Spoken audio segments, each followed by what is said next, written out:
Ce mercredi, le secrétaire d'État Blinken s'est entretenu avec le président Luiz Inácio Lula da Silva. Le dirigeant brésilien a vivement critiqué la guerre menée par Israël contre le Hamas et le nombre élevé de civils palestiniens tués.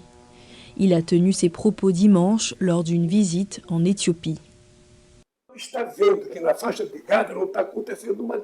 Ce qui se passe dans la bande de Gaza n'est pas une guerre, c'est un génocide. Ce n'est pas une guerre de soldats contre des soldats, c'est une guerre entre une armée hautement préparée et des femmes et des enfants.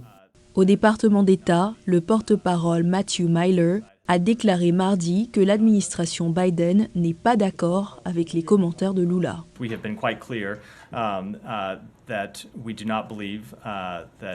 Nous avons été très clairs. Nous ne pensons pas qu'un génocide a lieu à Gaza.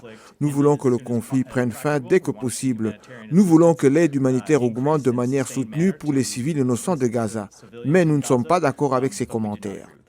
Selon l'expert Rubens Barbosa, Lula tente de faire entendre sa voix sur des questions sur lesquelles son pays n'a que peu d'influence.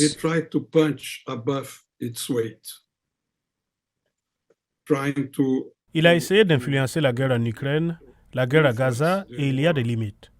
Nous devons reconnaître que le Brésil, en termes de politique étrangère, n'a pas le pouvoir, n'a pas la force d'interférer dans ce domaine. Par contre, nous sommes très forts et nous sommes une puissance dans le domaine de l'environnement, de la sécurité alimentaire et des transactions énergétiques. Nous devrions nous concentrer sur ces domaines.